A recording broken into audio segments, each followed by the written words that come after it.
Hello friends, Sam here. So today I will be taking one question, that transform message component that is needed in multi-insert case but not needed in single insert case. Why? That means whenever we want to take query parameters and we want to insert that into the database, that's a single record. There we don't have any transform message. Look at the project.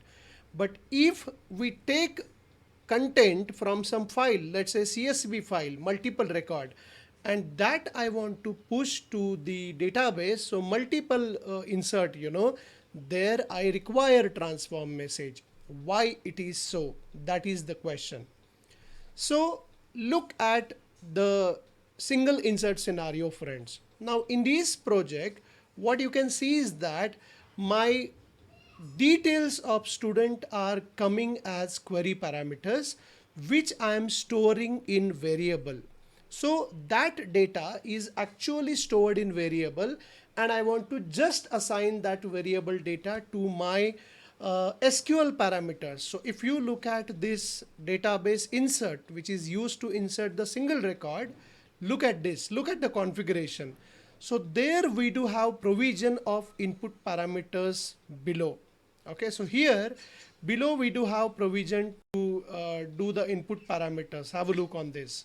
See, here I am assigning input parameters. So you can see that RNO, which is just my SQL parameters. So you can see my RNO, SNAME and fees. These are as my SQL parameters, and that SQL parameters I am loading with variable values.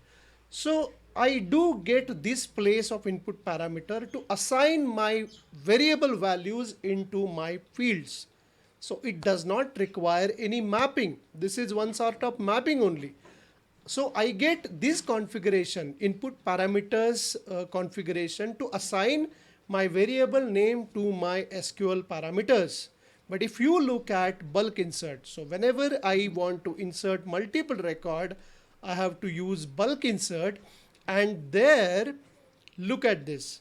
There below SQL query text is looking very similar, but below that you don't have input parameters kind of configuration. There is no provision to assign something to the SQL parameter because it's a multiple records you want to just copy to the database, so they cannot give any assignment kind of stuff over here. That we have to do, that kind of assignment we have to do in transform message, which will do, you can see on the left hand side we do have array of objects, on the right hand side we do have array of objects, and by means of mapping we can do that assignment. So there we do not have any input parameters kind of provision in bulk insert. Remember that. That's the reason we have to use transform message over there. So I hope it is clear for you guys that why transform message is needed in multi insert, but that is not needed in that is not needed in single insert case. Okay, thanks for watching this video, friends. See you in the next video. Bye bye.